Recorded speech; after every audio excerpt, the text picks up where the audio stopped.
आज का बाइबल का वचन सन पौलुस का गलातियों के नाम पत्र अध्याय 3 वचन 7 से 14 और आज का सुसमाचार सन लूकस के अनुसार अध्याय 11 वचन 15 से 26। सन पौलुस का गलातियों के नाम पत्र अध्याय 3 वचन 7 से 14। इसलिए आप लोग यह निश्चित रूप से जान लें कि जो लोग विश्वास करते हैं वे ही इब्राहिम के संतान हैं। धर्म ग्रंथ पहले से यह जानता था कि ईश्वर विश्वास द्वारा गैर यहूदियों को पाप मुक्त करेगा। इसलिए उसने पहले से इब्राहिम को यह सुसमाचार सुनाया कि तुम्हारे द्वारा पृथ्वी भर के राष्ट्र आशीर्वाद प्राप्त करेंगे।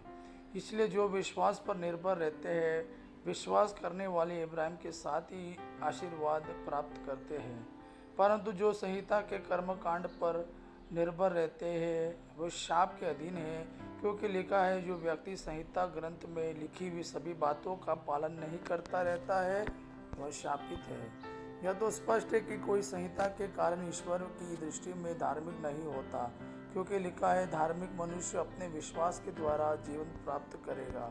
और संहिता का विश्वास से कोई संबंध नहीं है, क्योंकि उसमें लिखा है, जो इन बातों का पालन करेगा उसे उन्हीं के द्वारा जीवन प्राप्त होगा।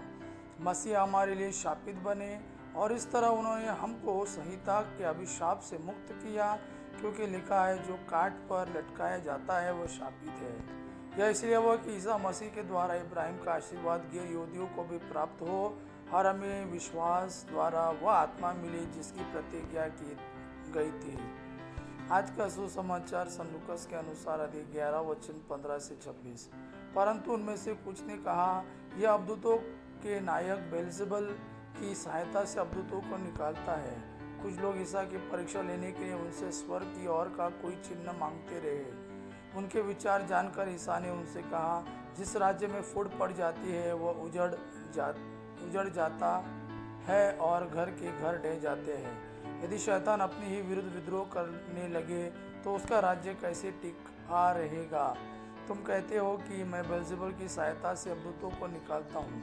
यदि मैं बेल्जेबुल की सहायता से अबदूतों को निकालता हूँ तो तुम्हारे बेटे किसकी सहायता से उन्हें निकालते हैं, इसलिए वे तुम लोगों का न्याय करेंगे।